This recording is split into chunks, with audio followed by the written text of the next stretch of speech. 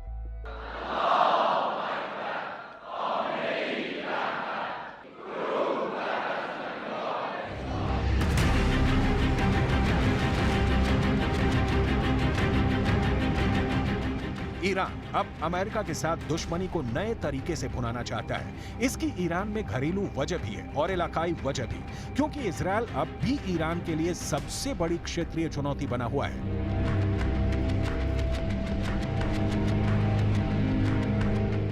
पश्चिम Asia में अब Iran के 2 बड़े दुश्मन हैं। इनमें पहला नंबर अमेरिका का है और दूसरा इजरायल है, जिन्हें ईरान और सऊदी अरब की दोस्ती से बड़ा शौक लगा है।